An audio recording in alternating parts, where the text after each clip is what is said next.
And I'm the chair of the committee and represent District 3 in the city of Hudson.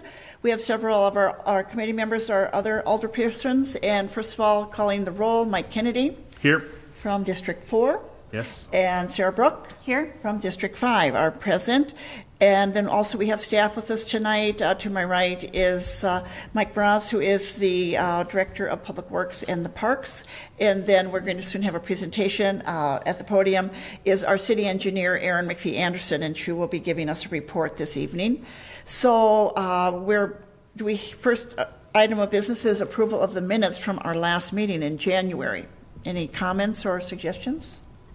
Move to approve. Second. Okay. All in favor? Aye. Aye.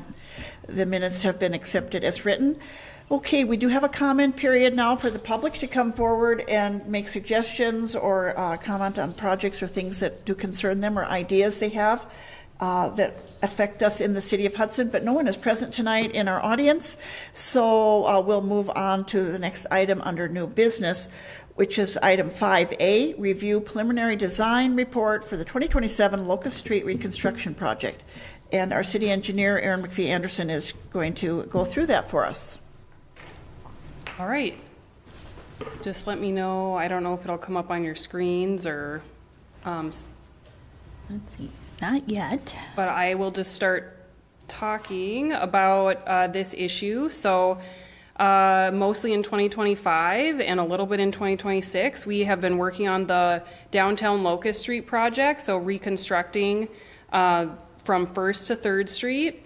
And we worked with a consultant and hired them to go over preliminary design, concept, alternative analysis, and a few public engagement options. And so they have put together a design report to kind of go over all the activities and just have an overall summary of the final outcome of the way we want to take final design. And so I think it'll come up here. Hopefully it'll show up on your screen. And we can go through the report. I was hoping ISG could do more of a formal presentation at council. So I'm gonna flip through it a little more quickly and kind of go over the highlights and answer any questions, and we can discuss. Okay, it's not working. I can just read it on my iPad. Did she give it in the report? Okay. It is in the report. It's attached in. It is attached. Okay. Yes, so it's for anyone in the public. It's in the packet. Yeah, See so it. for it, I There we guess, go. yeah, anyone watching, it is in the packet, so you'll be able to see it. I'll just stay standing up here, get some standing in. So the goals of the whole process were to really engage the public, the broader community, local stakeholders, so the business owners or employees along the corridor, residents in the neighborhood, and we also just opened up public engagement up citywide. So we did have a project kickoff last February. We did concept development kind of last March to May. We had one online survey to help us kind of drive what alternatives to even look at for redesigning the corridor. We had an in-person open house. Then we also formed an ad hoc committee and had one meeting for that in September, and that included business owners, it included members on the Common Council, and it included some park board staff, and we talked about all the engagement and kind of what those stakeholders felt about the project and move that forward. And then we did concept refinement, did a second online survey, and then we came to a conclusion with what preferred layout we would like to move forward with. So that is a pretty good overview. I don't think I need to get into the details unless you guys want me to of kind of the survey results. It's kind of gonna leave that more for council, but I can go over it if you guys want.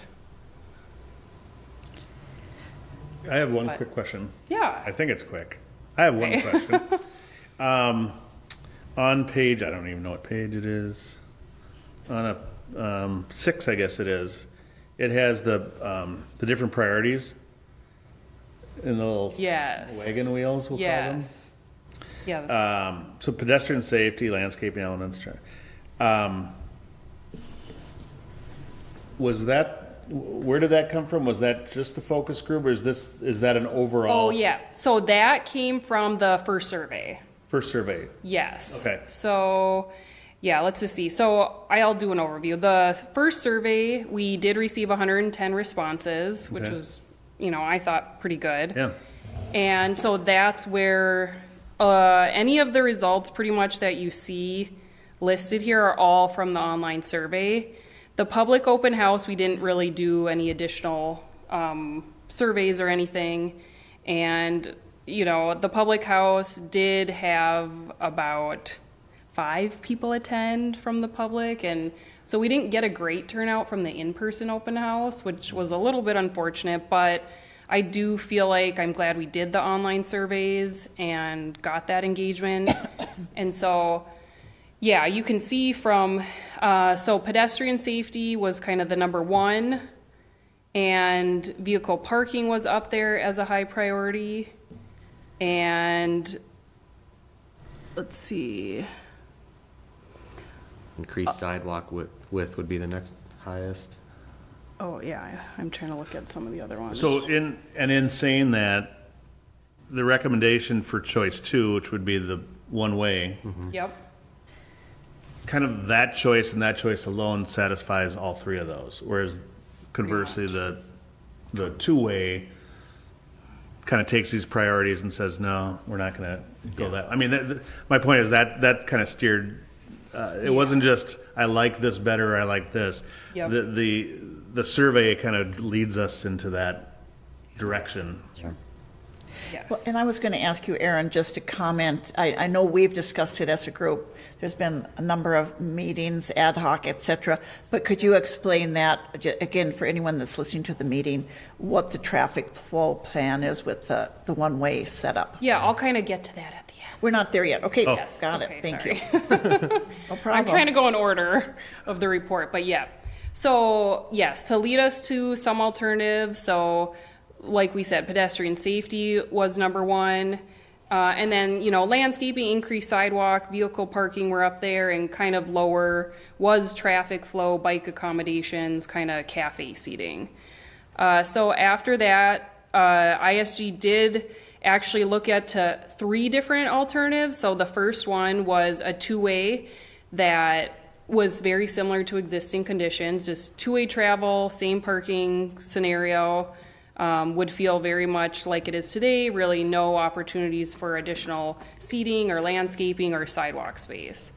So then the second alternative they came up with was a one-way. So this would be one-way travel from 2nd Street, so to the east.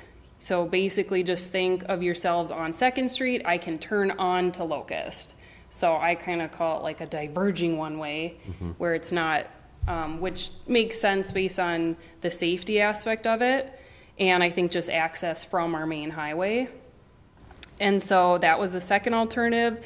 That provided us opportunities to get a little more sidewalk space and really eliminate a lot of the unsafe vehicle movements and pedestrian vehicle conflicts. And then we did look at a third concept, which was 2-way travel, but we changed everything to parallel parking.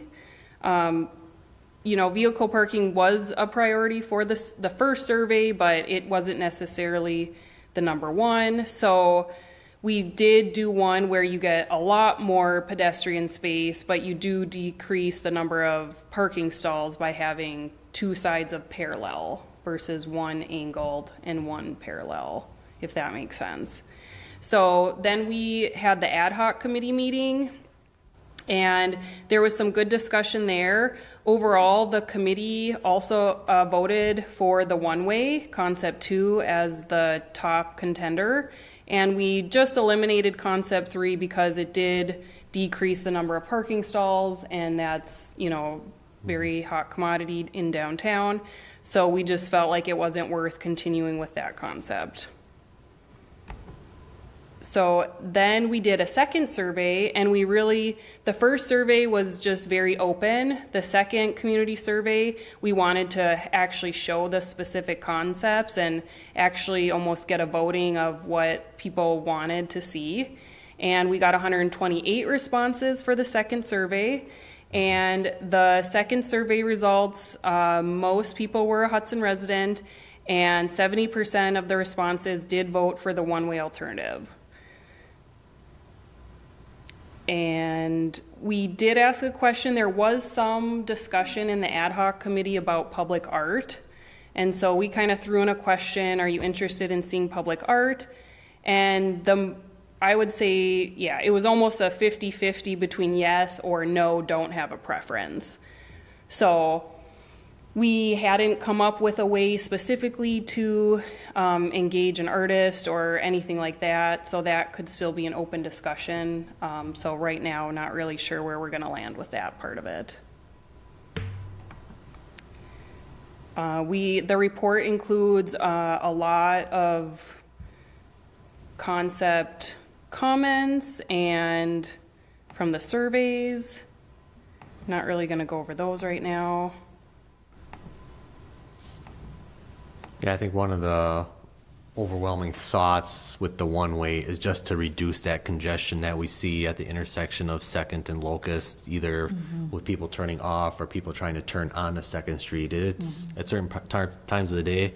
I mean, we've all been down there. It's, Dicey. it's dicey to say the least. So I think by going with the one-way, and were you able to attend the ad hoc committee open? I mean, I was unable to attend, but from what I gather, I mean, there was overwhelming support from the downtown businesses to go to that model, which kind of reaffirmed what ISG was thinking, what we were thinking internally as staff, is giving us the safest for traffic, for pedestrians, not decrease parking, increase the sidewalk widths, get some urban landscape downtown. So it kind of checks all the boxes.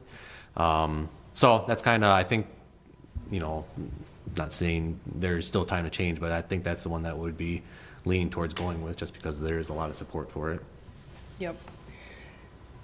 And they did do a traffic study. It was it's a high level traffic study on just like traffic flow, and there was no big concerns that came out of that either. I know some people might think, some comments were saying it might be confusing to tourists and things, but I think if we do, the correct signage, and really local people will get used to it, and there might be a little more circling that happens, but that is maybe the only downfall. So we have a signal at the two adjacent intersections, so those can perfectly handle a little more traffic if that is the case. And so we did kind of try to do our due diligence there with having them do a traffic report as well.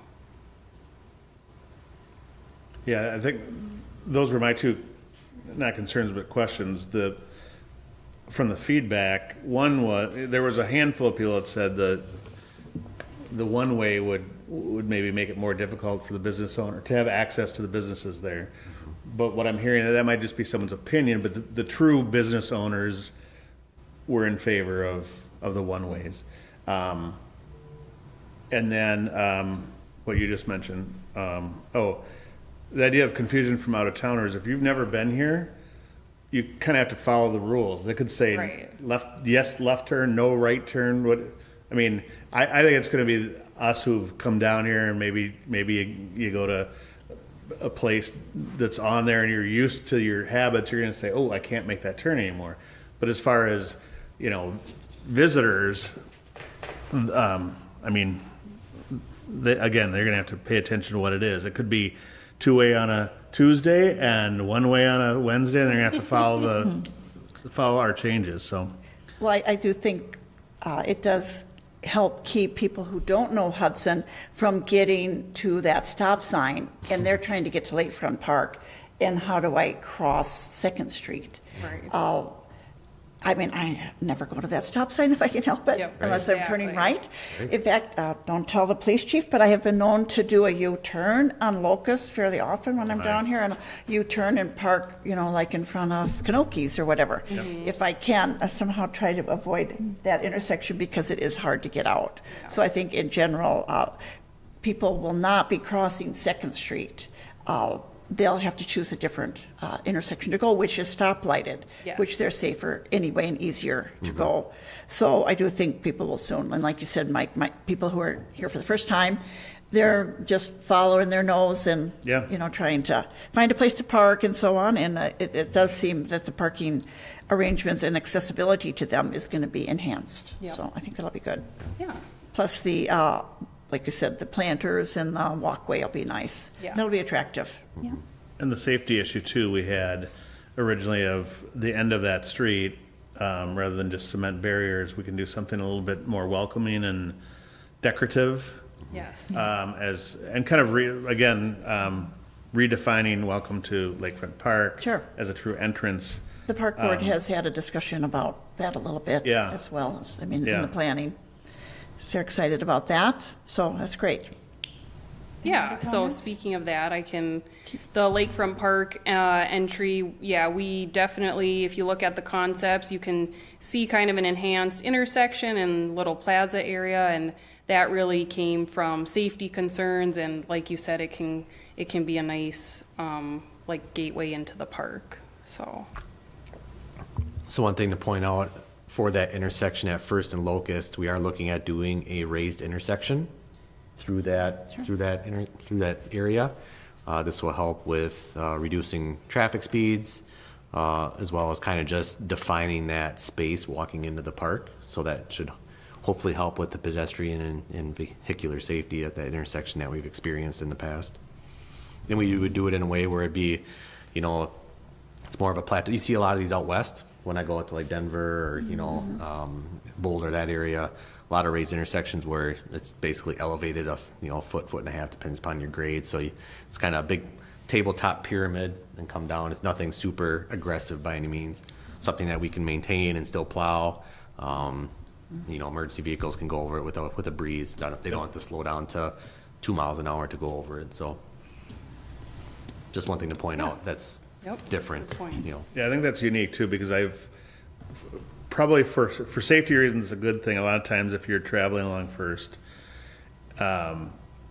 people do treat that intersection, well, sometimes they blow right through it, we know that. But other times people are maybe looking even for a stop sign there, because there is so much pedestrian.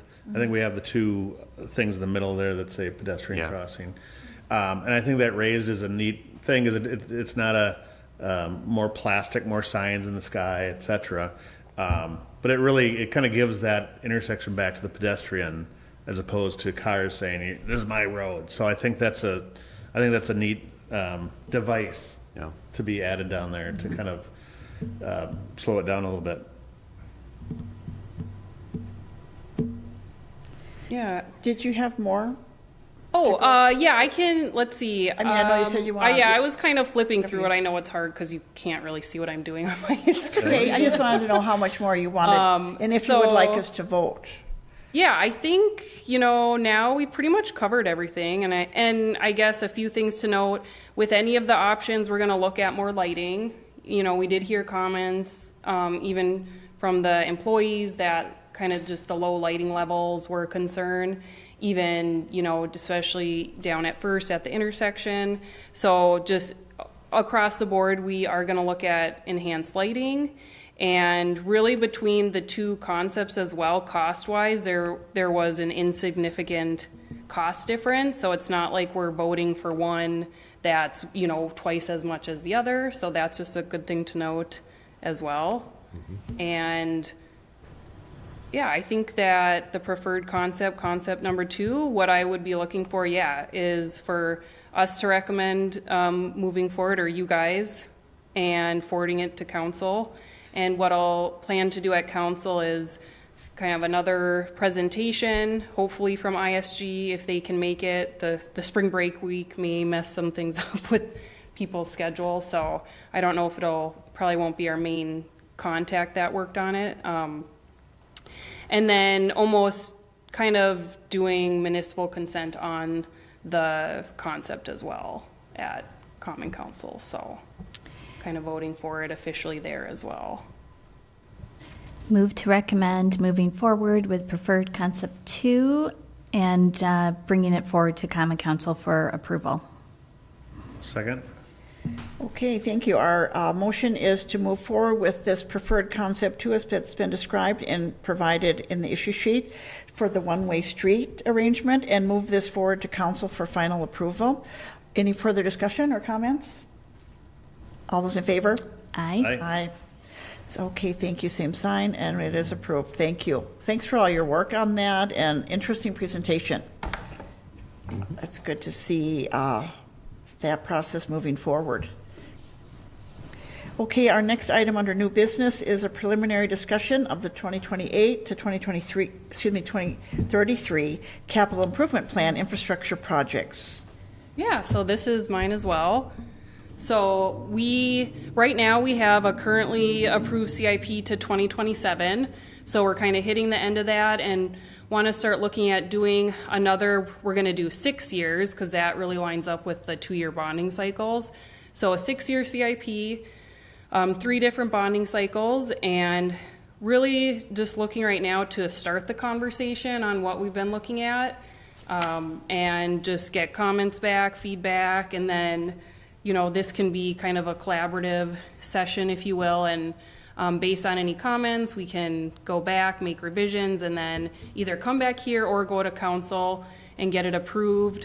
I would say, and you can correct me if I'm wrong, Mike, but like each year when we're actually going through the budget, obviously we would have to look at these and make sure they get incorporated in the overall budget. But this is just, the best we can do to move forward and get ahead of projects, especially if they're bigger projects like Locust Street. You really do want to get ahead of them a few years. So it's hard to just wait to get projects approved, 1 year in advance all the time. So this will just help us, get on top of things. So really the first step is, we looked at our PACER rating, so that's the condition of the current pavement. We tried looking at balancing projects kind of all across the city, and we took into account some of the utility comprehensive plan needs, so sanitary water main, if there was kind of any storm sewer issues anywhere, and then also certain pedestrian or trail projects. So looked at all those and came up with these project areas. We're hoping to get ahead of some of the PACER ratings that are kind of in the middle. So it's a 0 to 10 rating, so kind of the 5s and 6s. If you can get ahead and get like a mill and overlay done, which is kind of an economical way to get new pavement on and hopefully really extend the life of those areas that have kind of been lacking any maintenance since they were built. So we have a few mill and overlay projects, we have a few full reconstruction projects, and a mix of residential and kind of industrial business areas. And we did shoot, we increased our CIP to $3 million in 2027. So we didn't necessarily just say, okay, let's just stick to 3 for all 6 years. We really tried looking at the appropriate projects that would fit within like a reasonable cost, close to $3 million, but also like in taking into account inflation. So we did, for all the projects listed and what year they're in, we did apply like a 4% annual inflation factor, and that's kind of consistent with current inflation and kind of based on WISTOC construction pricing. So so that I'll just say the average cost over the 6 years is like $3.7 million. So as a reference point, but it's not necessarily broken up perfectly every bonding cycle because it just depended on the projects. So the other thing to note as we were putting this together is it kind of hits the highlights of the areas that we've been talking about for the past several years, So we have 9th Street on here identified, right? So, was that? I saw that. You saw that. Okay, good. And Okay, that's good. I saw 1.4 million, so I was like, huh. Yeah, it's a lot different than what we were thinking. But that doesn't include the utility work. Okay, Yeah. okay, Yeah. okay. So it hits 9th Street, it hits Oak Street behind the high school. You know, that's kind of been on our radar. It hits, you know, kind of our last, we're actually doing, the Pacer ratings, the streets that have the 1, we are like this close to getting them off our spreadsheet. So, you know, Walnut Street going up the hill here, this is one of the last remaining ones that's a Pacer rating of 1, so it gets that one off the list. You know, areas out in the commercial area out by U-Line, you know, gets a couple of those streets. And then if you look at the map, I mean, I thought Aaron and Maverick did a really good job as far as selecting projects. I mean, as part of the CIP plan, we're able to get the whole Lighthouse subdivision done. We're able to get Heritage Greens Mill and overlaid, the entire Red Cedar Canyon, Bieneman Farm hasn't had a treatment on it since it's been built. So able to hit these big developments and get them off the list and get those roads back up to where we want them to be. Because right now they're kind of hovering around that 5-ish, you know, right where if we wait any longer, we're looking at more expensive treatments. And so now is the time to get them off the list and get them, like I said, a more economical treatment. You know, we're looking at some downtown streets, whether it's, you know, 3rd is one that comes to mind. Obviously, you could probably pick any one of them, 3rd, 5th, 9th needs it, we know. So it's like, pick your poison there.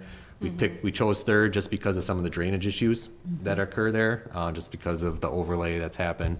A lot of standing water, which is deteriorating the road on the shoulders. So that's one that was added to the list. Bear Drive, you know, Boulder Court, trying to hit that one. So obviously, this is open to discussion. This is kind of what we thought would be the best, you know, bang for the buck and get the most streets done, especially with the mill and overlay. Obviously, if there's streets that you've thought of that we've touched base in the past that you'd want to see add to this, like I said, we kind of hit the highlights. We got 9th Street, we got Oak Street, we got Fillmore Hill, you know, 12th Street. So I know those are streets that we've talked about in the past. I couldn't really think of anything else looking back through the minutes that popped off the top of my head that we would need to incorporate into this. One being a CIP, we're sending you into this direction, but it's not we're not writing the check right now for 2030 on that specific road. We're going to be able to adjust as needed because some roads might have a little bit more life in them and others might you know, drop off the chart quickly. Right. So, no, thanks for doing all this work. Because we could talk pavement. It's one of my favorite subjects. But your knowledge and your ability to say we do have a budget and what bang for the buck and what makes sense. And it just shows that the streets that we have spent some money on in the past years have kind of been kicked down the road a little bit without massive failure yet. So at first we were a massive failure trying to get to the okay. Now we're kind of at okay, trying to say let's get so our investments can be more of a maintenance than the complete repairs that we're seeing. Yeah. Did you have a comment?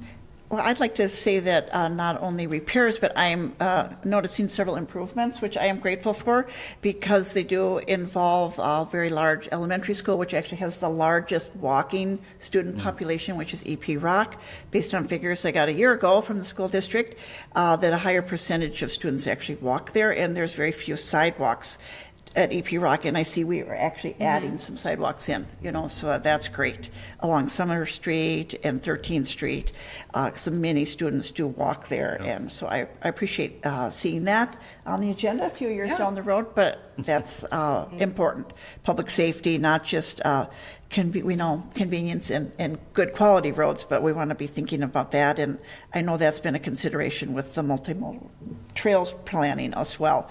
Multimodal trails are vital for that as well. Could you give a little information about the planning study for 2028 Stage Line Road? Looks like there's a line item of $400,000. Yep. So we And that one, so Stage Line Road, we actually applied for a grant. So yeah, that's what I should mention too. A few of the roads in here, we did apply for a grant. So Dominion, which actually I don't have the name, but it's near Hosford and Swayze. Carmichael Road Mill and Overlay that we have on here, and the Stage Line Planning, we did apply for grants. So hopefully, I think by the end of the summer, we would know for sure if we got them. But so the Stage Line Road right now is more of a multimodal planning project, and we did increase the price a little bit, I think, with inflation from what we applied for in the grant. But essentially, it's just to look at the corridor, see what makes sense traffic-wise and like trail design-wise. We did show it kind of, this is a unique part of town where it's city and town of Hudson and then city of Hudson right away. But I mean, for purposes of like an overall study, we wanted to keep the whole corridor in mind. And so that is not any construction right now on the docket, but. So what would the study provide the city? Yeah, it would pretty much provide us with here, almost like the Locust Street, we do public engagement, they look at alternatives, they probably start some actual design. With that amount of money, I think we did put in there, you know, a certain level of like plan production, environmental kind of process. And for one, it would set us up to apply for a construction grant. So usually like the more ready a project is, the more likely you are to get a construction grant. So that kind of sets us up nicely to do that. Or it just tells us, you know, the road of Stage Line is also kind of starting to deteriorate. So right when we're ready to go and put construction dollars to it, we'll know what we want to do already and won't kind of be scrambling like, well, should we spend money just, you know, repaving it, or now we would have a game plan and even a partial plan set to actually move forward a lot quicker. Great. Well, then I know a lot of the discussion from some of the developments that are happening along Stage Line, pedestrian safety is kind of a number one priority from the residents that have come to talk at city council previously. And so trying to get out ahead of that too, especially as that area of town, I've heard, feels a little disconnected, you know, just kind of out on an island, is how can we incorporate and get people, you know, multimodal on bikes or walking into our commercial area, right? And so that's kind of been something that I've heard since I've been here as well, and this kind of checks that box too. So we would hope that we hear one way or the other about the current grant. Yes. But you would still want to go forward doing more planning, because then it makes us look more and more prepared for another grant. Yeah. Other applications could happen if we don't get this one. Yeah. Okay. I feel like this one is important enough to continue to just go forward with it, yeah, Okay. regardless of the grant. But we can look at, you know, in the grant, obviously, I try to kind of put as much as we can, so we can always pull that back too if we have to do it with our own dollars. So maybe it stays at conceptual and doesn't go into design, or, you know, we can discuss the details of it at that point then. And would you, I mean, I realize this is a couple years away, but I'm just interested in the process. Would that be something that you would undertake as a staff engineer, or would we need to hire out someone to do the Yeah, planning? this one would be a hire out, Yeah. because it would So be we'd take bids. a lot of, engagement work and things, so we would take bids for it, Similar, like you said, similar to the Locust Yeah. design. Okay, thank you. Appreciate that. Any other questions or comments on the presentation? Thank you. It's just for our information at this time, we're not taking a vote. Yeah, I think, I mean, unless Yeah. Mike kind of feels differently, but I did kind of want to see where some of the grants kind of fell. And I felt like we didn't need to have this formally approved really, you know, anytime soon necessarily. There is the LRIP grant that comes out only every other year, and so it wouldn't even be, it was already this year. You do need to like have projects in an approved CIP to apply for that grant. So really that would be like a good, let's have this before that next cycle comes. But other than that, yeah, I was more thinking this would get approved in the fall or even the summer. looking, like you said, at the next bonding cycle. Yeah. So, but it's great to be thinking, and probably give some encouragement and hope to people who are watching for their street to come forward. And, obviously the city's budget, and it'll be up to the council whether to continue and the rate of spending, and in fact increase the rate of spending in the coming years. So, to be determined. But thanks for all the detailed work on that. I do appreciate it. Anything more that you wanted to add, Aaron? Or Nope. Okay, well, let's go on to item C under new business. We're going to review the stormwater pond management plan. Yeah, so this one's mine. I'll take this one. Yeah. So in front of you is a couple of printouts, just to kind of narrow down what was in the packet. One of the sheets, the first sheet is a single sheet. It says executive summary. So obviously, the city of Hudson is a MS4 community. We are in a TMDL, total max daily load for the St. Croix River. So because we are in a TMDL, which is identified by the state of Wisconsin, we need to adhere to certain regulations, one of which is how much phosphorus we discharge into the St. Croix River and how much total suspended solids we discharge into the St. Croix River. And so in front of you, I highlighted, what the state code, NR 115.13, states about what is permitted and what we need to achieve.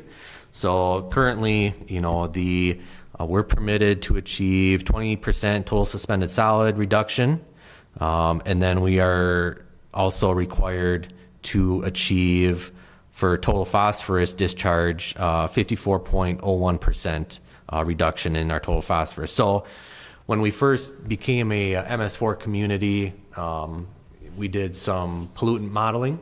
And so basically we hired SEH to look at our watershed, look at all of our stormwater facilities, look at how much impervious surface we have, where's the water going, how much is going into the river, how much is being treated as part of our stormwater ponds. And so basically all that big formula, it's a 80-page document, it all spit out down below the two highlighted sentences. So our existing stormwater facilities, we reduce the TSS, which is total suspended solids, so it's kind of all the fine particles. We reduce that by 57.81%, which we are crushing that. So we are required to reduce by 20%. We're up by 57.81. So we're doing really well in that area. Total phosphorus, we are currently at a 59.18% reduction. Our requirement per the TMDL is 54.01. So we're close. Okay, so that's within 5 percentage points. But from what I understand with regards to pollutant modeling, is you don't really go backwards that much, just because whenever you're doing new developments, you're putting in ponds, you're treating that water at the site, nothing is being infiltrated into the current system. Okay, so the reason I bring this up is we are required to meet these standards per our permit.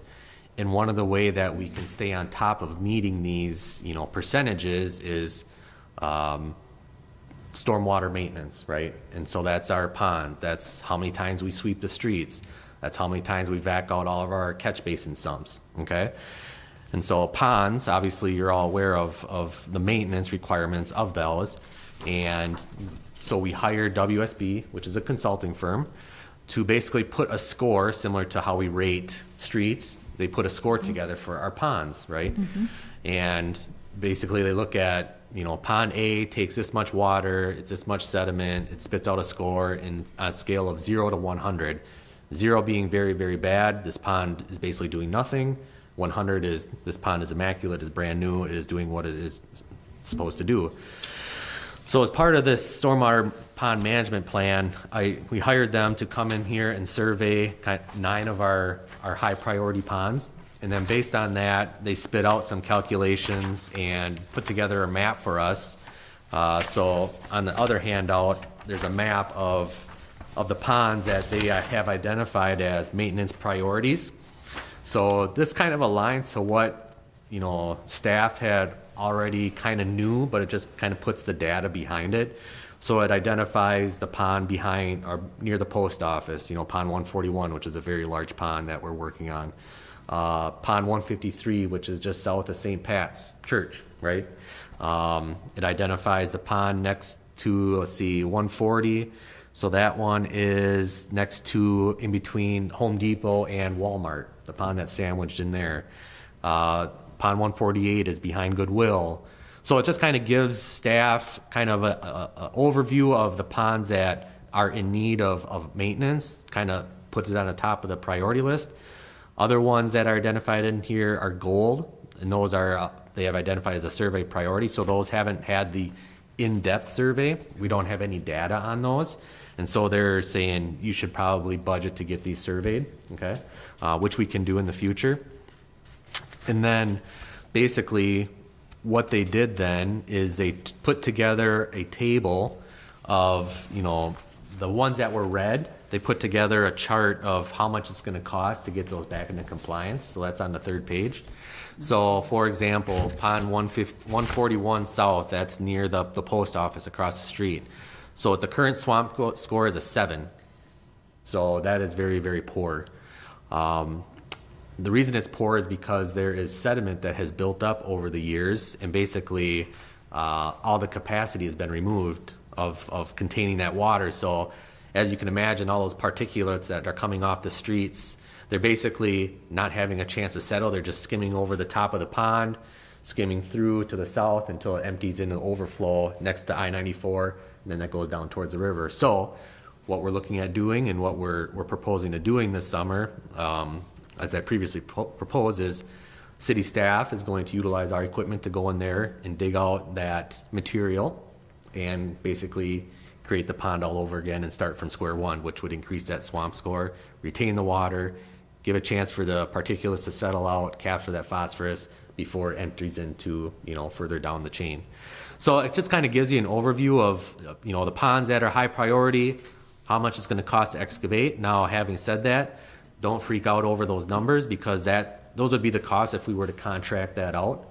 So the city made an investment a couple of years ago to buy a track machine to assist with these excavations, and so we will utilize staff and equipment that we have on hand, and we'll be able to do this for a fraction of the cost and save the city a ton of money. So yeah, that's kind of the overall gist of it. The other thing, you know, the next steps that were recommended by WSB is number one, you know, survey those remaining 25 ponds that we don't have any data on.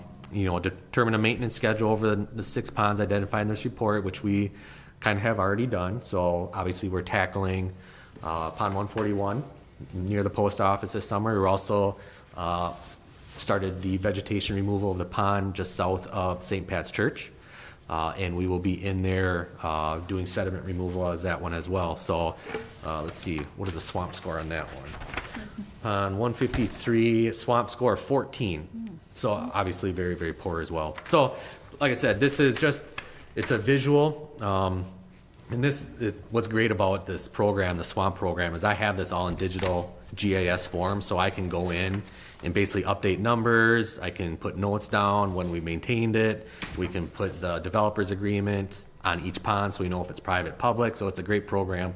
But it spits out all these numbers that helps us make decisions on where we should spend our dollars. So that's pretty much it. If you have any questions about it, obviously reach out to me. It's kind of a high level of, this is kind of the background stuff that I've been working on our pond maintenance program. Thank you. Any questions? I do have a question for you. And I know you had mentioned to us or another group a few years ago, as you really started to increase the focus on cleaning these ponds out, and you bought that excavator, which was great foresight. It's going to be very helpful.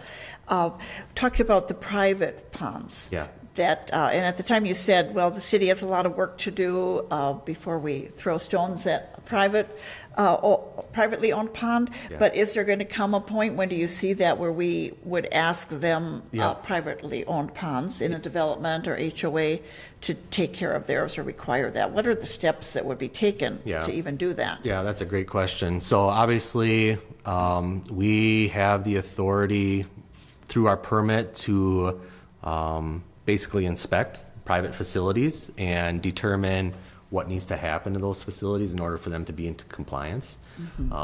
Like Joy stated in the past, I wasn't comfortable going out to HOA saying, you need to fix your outfall and dredge and it's going to cost you $200,000 when we're not taking care of our facilities, right? We're to the point now where we are starting to see some movement on our end as far as dredging out. After the summer, we'll start kind of the program, and I would say within the next 2 to 3 years, we would start to reach out to those HOAs and basically give them an initial report so that they can start to plan for maintenance of those facilities, because it does take time to save up. You know, Their budget. their would budget, need to right, be- and their HOA fees, and they need to start. And it might be one of those things where, having just said that, it might be better to do that sooner rather than later, so they can start to plan.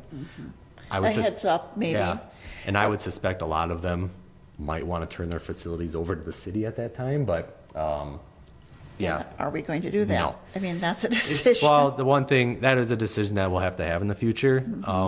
For anything new that's been built in the city, how I determine whether it's private or public is if the water comes from a public street into that facility, it should be a public facility and we have control over it.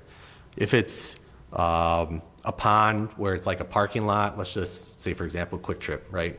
They have their, all their water coming from their parking lot goes into their private pond. That would be, in my estimation, private, right? Sure. That's an easy way to delineate private versus public in the future.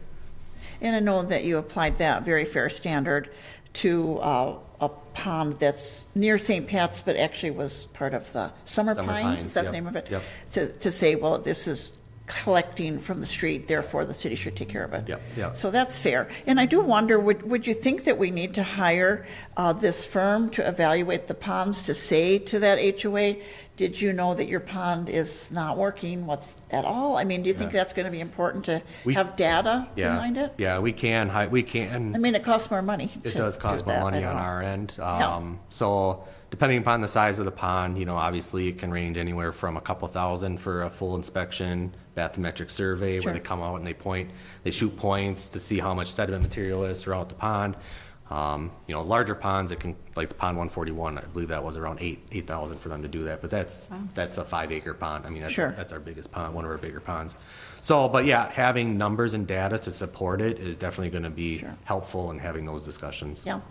It's food for thought for Yeah. the future, and I think when it comes right down to it, the residents of Hudson, I think almost everyone values our water and what's running off into the St. Croix, that it's important, and yes, it costs money to maintain, you know, and keep the high standard that we're shooting Yeah. for. Yeah. It does cost money for that, and so we all have to pitch in one way or another. So anyway, thank you. That was a great report. One thing Appreciate it. Yes. one thing I will add on that is I just went to a conference here recently on stormwater, MS4 compliance, TSS, and TP. So we're very fortunate to live in the part of the state that we do. Seeing what happens on the east side of the state, the southeast side of the state, Milwaukee, Madison, a lot of impaired waters due to high phosphorus content and TSS, and those communities are having to invest a lot of money in their stormwater programs to bring it into compliance and capture all that sediment material off the streets and off developments and businesses and so on and so forth. And they're playing catch up in a lot of ways, and they're spending lots and lots of money. So it might seem like why we doing it, we're doing it the right way. We're kind of getting out in front of, we're putting the cart before the horse on purpose on this one, because we don't want to be in a position where we have too much phosphorus, we have too much sodium chloride, salt come into where we can't, where fish aren't surviving, and you know, so that's kind of what they're dealing with down in those parts of the states. The wildlife is not being able to sustain just because of, you know, the level of their waters and contamination in Yeah. it. So, Wow. yeah. Interesting. That's unfortunate. Yeah, yeah. Hard So, to get out of that situation. yeah, So we need to keep being proactive. exactly, yep. Okay, thank you. Appreciate that report. Next item under new business is item D, discussion and possible action to approve a letter of engagement for 2026 construction inspection engineering services. Yeah, so Sarah? this one is mine. So this year we have quite a bit of projects going on. So, you know, with myself and the assistant city engineer Maverick, we felt like we needed some help with some construction inspection help this summer. Maverick's going to be out for a little bit because they are going to be having a baby potentially anytime now, basically. Yeah. So it'll be down to me for a little while. And so with all of the projects going on, it would just be a lot to kind of track. So we reached out to Bolton and Mink, who has done a lot of inspection work for us and has worked with the city on multiple new developments and different projects. So we reached out, we got an estimate. So it's based on a certain amount of weeks and a certain amount of hours, and we kind of came up with $150,000 not to exceed that amount for helping us with pretty much all of our construction projects this summer. So that's pavement reclamation, mill and overlay, the alleys, our sidewalk replacement project, and trail project on Crestview. So pretty much we would expect them to be out kind of on the sites pretty much while construction is going on, tracking quantities. There's, I think, a lot that goes on to just kind of make sure the contractor's doing what they're supposed to be doing and doing the pay apps and dealing with any issues, basically. So the estimate could be refined once we know schedules a little bit more. So I'm just trying to get ahead of it to kind of, feel good about having the help, and I'm hoping it would not go to that maximum. And, we can see, depending on what contractors we get, some need a little more hand-holding than others and things like that. So it's hard to estimate like an exact amount, but we felt like this would be plenty to cover us for this summer. We're not going to plan to do an intern this year, so that usually has helped a little bit. But like last year, we ran into an issue where the contractor schedules just didn't line up great with when the intern was actually here. And so there was a lot of work that ended up being like after they were gone mid-August, and there's training and things that it takes for an intern as well. So we didn't really feel like interns tend to get buffaloed by the contractors. Well, they take that advantage too. of that. That too. Absolutely. Yeah. They cut corners sometimes, just because Right. they're not going to say anything, So Yeah. we just want to make sure we're getting what we paid for. Yep. So just for my understanding, Yep. this listed construction locations, services to be performed, yep. the 1 through whatever, Yep. 6. Yep. So these are projects that we're designing in-house. Yeah. We don't have a third party engineering them. Because normally when we'd hire an engineer to do like Locust, Yep. they'll also handle this part of the job, right? Yeah, so actually Bolton and Mink is doing the design for pavement. We did approve them, so they are working on the plans for the pavement reclaim and the mill and overlay and trail maintenance. So we are doing the alley project in-house and the sidewalk project, but actually they are doing the plans for the majority of the projects. And If that you- was my question, is there a dollar amount where we would need to bid this out? Or, obviously we worked with them, have a great relationship, and thank you for reminding us that they're designing Yeah, the work, so then yeah. they're gonna inspect it. That Yep. does make sense. Is there any guideline that we need to follow about that? About getting a For bid? engineering services, we typically haven't bid those out in the past. They've kind of been on retainer. Okay, and a firm that's specializes in this type of work. Yep. I know when Dean Chamberlain was here, he talked about going out to bid for retainer services to see, for like a 5-year period type Okay. of thing. I know he talked about that, but we never followed through with it. We've always just utilized Bolton and Mink for more of the inspection side of services. Yeah. Yeah. It would be nice to eventually have a consultant pool, I guess, is what a lot of other cities do. And, we haven't had time to try That's to a do that, typical but- rate.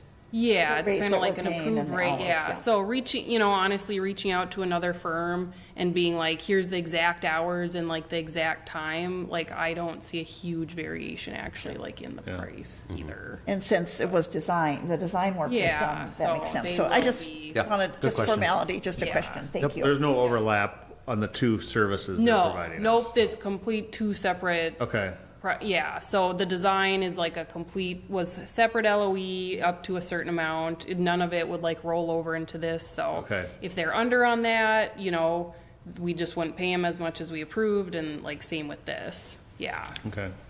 And the annual budget is 2.5. Yeah. And that's come from here. Are we Yeah. going to be short on anything else? I know No, 150. I know, we did a lot of deep diving into like where we're at with budgets and things, and we feel good about this, so, yep. Any other questions, or you would like approval? And then Yeah, I ask mean, for council? it's still gonna go to finance and Sure. council, but it looks good if you guys approve it too.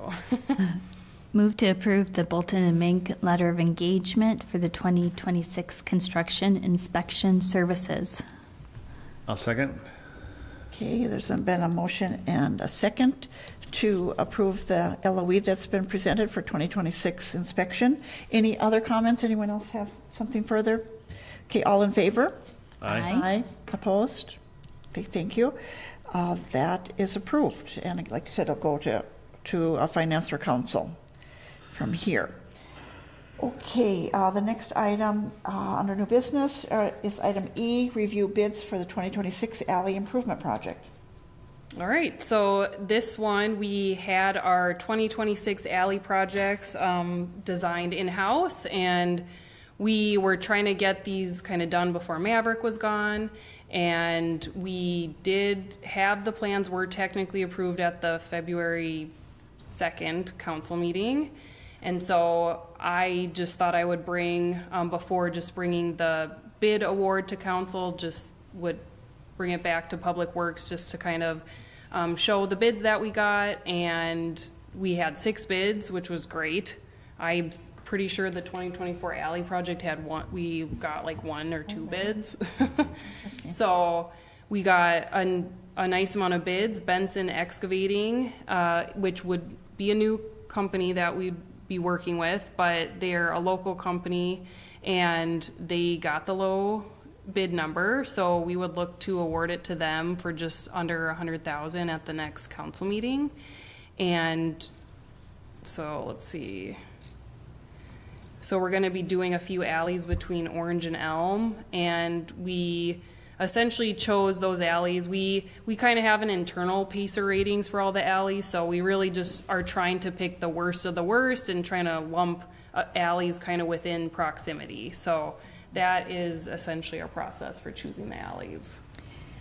I was going to ask about the Benson Excavating because I didn't recognize that name, and we feel comfortable seeing other things that they've done. Yeah, I think, it's it's a small job, the alley project, and so, It's a good foot in the door project. A good test run project for them. Yeah. If it was a bigger project, I definitely would do a little more background research and things like that, but. So the other thing to note on the issue sheet is, so the funding breakdown. So we had $180,000 identified in total funding for this project in between capital improvement dollars and assessments. So with the construction bid amount and estimated engineering is about, $119,000. So obviously we are approximately $60,000 under budget on this project. So that is very, very good. So we'll be able to possibly use those dollars on other projects or, engineering services for inspection, that type of thing. So. Yeah. Sure. But Some of those savings go to the Yeah. residents too. I Correct. mean, it's going to cost them less on their assessment. Right, So yep. hopefully Yep. it'll be successful.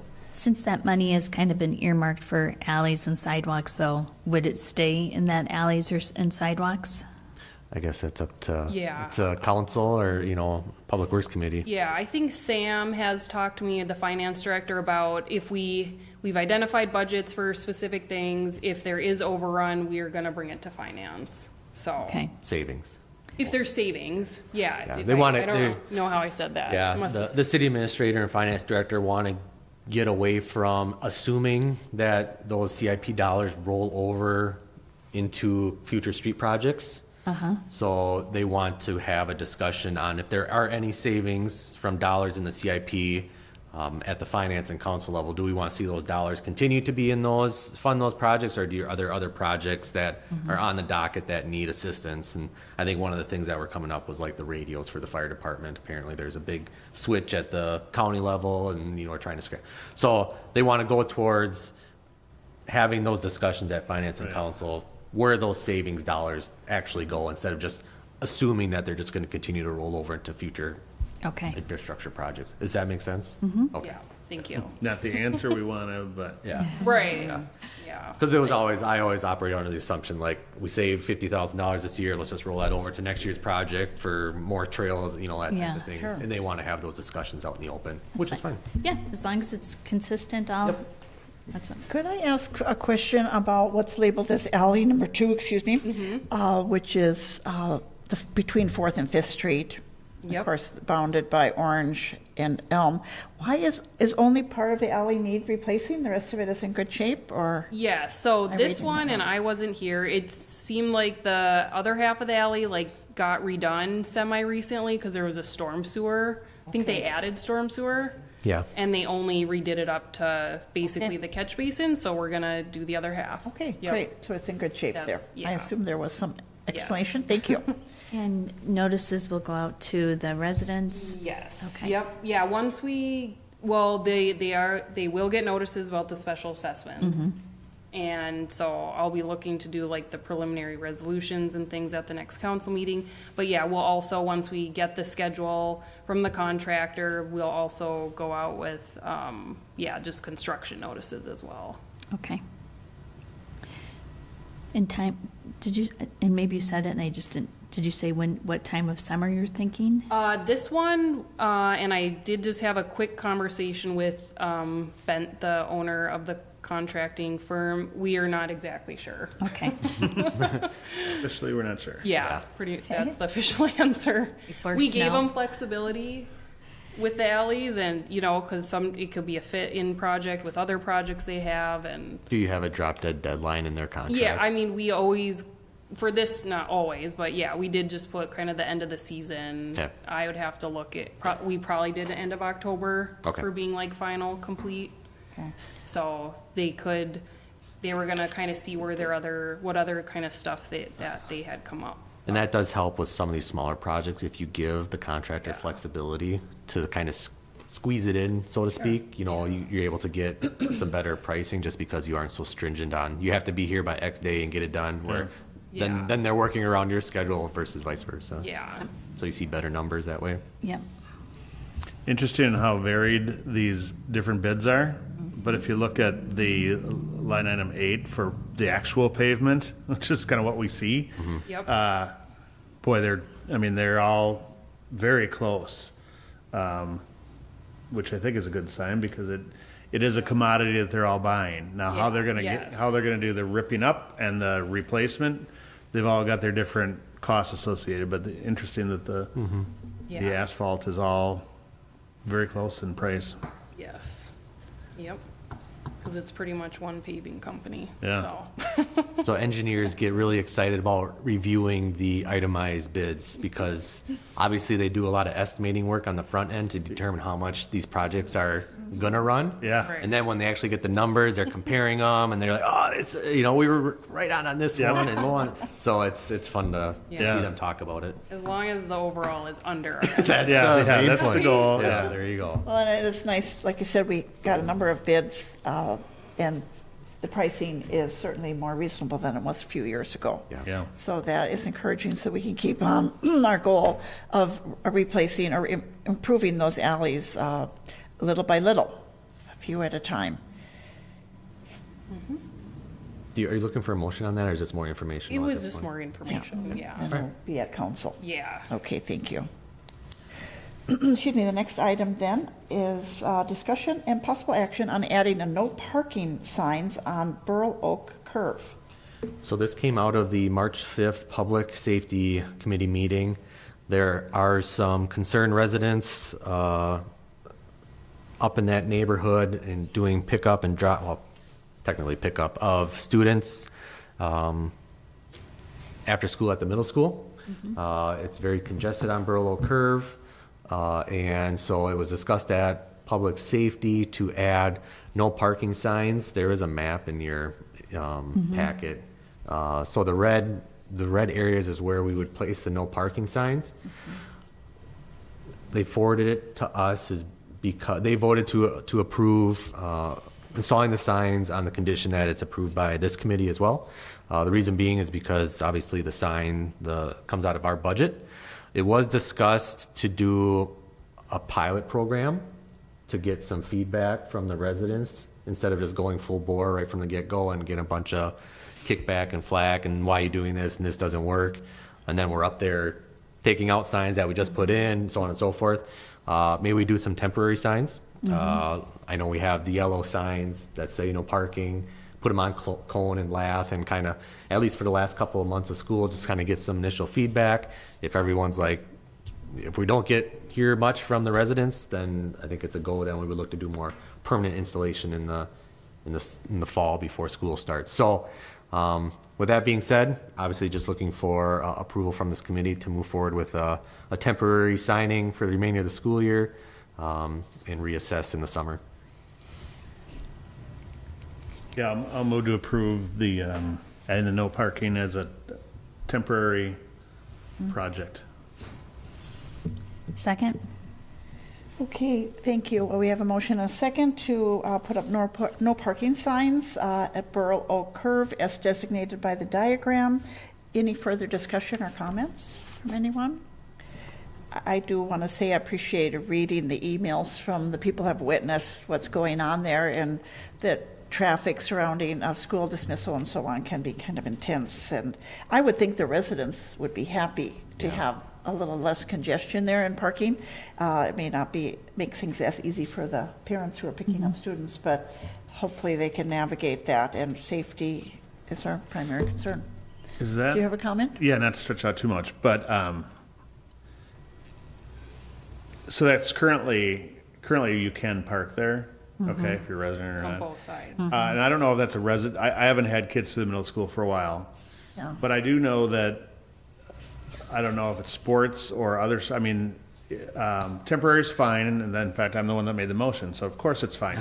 But in the summer it might continue on now if does the band practice on during the summer or whatever. So I guess we would need to look at a time to say it's time to put up the real McCoy, or it didn't work, or maybe the neighbors don't like it. But I think the heavy part is the 7:30 to 8:15 in the morning, and then the afternoon when they're there to get their kids. So, but no, I think that's a good idea, because especially when the school is you're driving down Carmichael, the school's on your if you're driving north, school's on your right, and now they have all this other mania on the left. That becomes a very tricky intersection to navigate. I don't know if this matters, and we do have a motion on the floor, seconded, but there is a window of time that they were wanting to restrict, which that might be harder to specify with the temporary signage. Yeah. Do we need to be doing exactly what public safety? I mean, I'm sure a lot of us saw the public safety meeting from last week. So we would sign it, what was recommended on public safety, which is no parking on school days from 7 a.m. to 4 p.m. Okay. Yep. During school in session, so it wouldn't be in the summer, Nope. evidently. It wouldn't. yeah, It when wouldn't. school's in session. When on school days. Yep. And many parents drive through, yes, it's been a few years from picking up at the middle school, but there's a big line and it moves slowly. So this is how people are trying to, have a secondary line, and it doesn't appear to be as safe. So at any rate, we'll go ahead with our vote then, unless you feel like we need to modify the motion, or we're okay with it, Mike? Mike, I'm fine. either I'm fine one. with it, Okay, yeah. got it. All right, all those in favor? Aye. Opposed? Thank you, that's carried. All right, next item under new business G, discuss 2026 Hudson Daybreak Rotary Tree Sale. Yeah, so Hudson Daybreak Rotary is once again doing their annual bare root tree sale. So I just, we wanted to bring this forward, let people in the public know that this is going on. I don't believe their website has gone live yet. I looked last week and it wasn't. But anyways, through the Daybreak Rotary, there's a tree sale that occurs every year for residents, whether you're in the city, outside the city, to purchase bareroot trees at a very discounted rate. So this year, the offerings include maples, lindens, birch, elms, for shade trees, then crabapple and Japanese lilac for kind of your lower growth options. And there's a website identified in the issue sheet. Otherwise, you can just type in Hudson Daybreak Rotary in Google or any type of search engine. It'll bring you to their page and just type, and you'll just click on tree sale, and it'll bring you to their ordering form. But it's a good option, low cost option. Like I think the trees are like $30 to $40. So yes. That's very good value. Yeah, very, very good value for that. And so, yeah, if you're interested in a tree to replace a tree that's fallen down due to ash borer or, any other type of reason, that's a good option for residents to do. The one thing I will say is, as part of the program, they do, on their order form, they do offer residents the ability to donate a tree to different organizations, schools, parks, streets. So last year, I think we had about 18 trees that were donated. We put them up in Grandview Park. And so this year, obviously, one of the things that's new is allowing residents to donate trees that would be placed in the boulevards. And so on the order form, I reached out to the Daybreak Rotary. They were amenable to this. So on the order form, it'll say, it's in an issue sheet, want to plant the tree in the right-of-way, ? And then if the residents wish to do that, there is a process that they would need to follow. So they're not just planting random trees over utility lines or in the vision triangle. So they would actually have to reach out to the Public Works office just to verify the location. And obviously they would need to call in the diggers before they plant it. So there is a process for that. Hopefully we'll get some trees in the boulevards and, like I said, start trying to repopulate our forest. Is there anything else? That's great. Hopefully I covered it all. Yeah, thank you. I did just want to promote it. And of course, Sarah, I know you serve on the Urban Forestry Board, and just want to highlight and appreciate the work that that committee is doing. And the collaboration with Rotary is great, and the value of buying from a local supplier. That's been very helpful. Did you have any other comments or input? Nope, I think we're going to be meeting soon to kind of finalize everything for Arbor Day. So there'll be opportunities for people to plant if they want to join us. Right, if the people just want to be involved in it. And right, so the delivery would be at the end of April in coordination with Arbor Day. So thank you. That's great. Very good. We're, like you said, replace our tree, our canopy. Okay, so nothing under old business, but we do have a couple of project updates. Yeah, so first project update on the agenda is 2101 O'Neill Road, the Public Works Facility. So obviously, we are progressing quite nicely. If you've been up there, the salt storage facility is currently under construction. All the framing is up. The overhead doors are installed. Most of the interior work has been completed. They are looking to wrap the rest of that up probably within the next week or two. There's some framing of some windows upstairs. But outside of that, the exhaust systems, all of the HVAC systems in order to keep cars inside have been completed. The restrooms are completed. The traffic signal shop, if you go to the south side of the building, they have the roof on, the decking. They're doing the interior improvements. I haven't been up there. They were supposed to get the overhead door installed late last week. But needless to say, the interior improvements are done. The exterior improvements are set to be completed the end of May, early June, at which that time, our staff would look to start moving some stuff over as time allows over the summer. So everything is on schedule. And as far as change orders are concerned, nothing major up to this point. Great. I did just approve a couple of small ones just for some increased lighting and adding a wash sink out in the mechanics bay for them to wash their hands. I didn't want them to go into the brand new bathrooms with greasy hands and dirty that thing up, so we added a sink, and that was like $2,000, change. So small things here and there, nothing that has come out of the blue and surprised us that would require a very, very large change order. So that is also good news. We are under the budget on change orders. So That's great. yeah, very, very good. Very exciting. That's great. Yeah. And then any questions on that one? No. The second thing that I have, and I'll include this on our next meeting agenda as well. So the state has a planned project for the I-94 river crossing, the bridge that goes over the St. Croix River. And so this summer, I have a pre-con meeting scheduled for this Thursday to get more details on schedule, but they are looking to mobilize in probably later this month and starting early April. And the project will last until late October. So there will be lane changes throughout the duration of the summer months, which will cause obviously some traffic backups on the interstate and some overflow into our community again. But I just wanted to bring this forward to make you aware. I'll bring this up to council as well, so they're aware as well.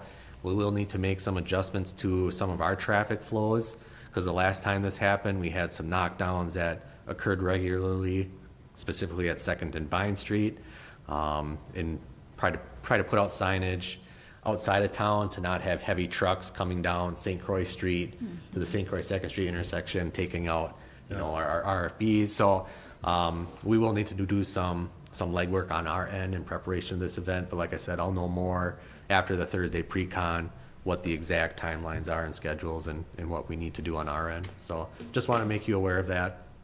Another summer of construction. Yeah.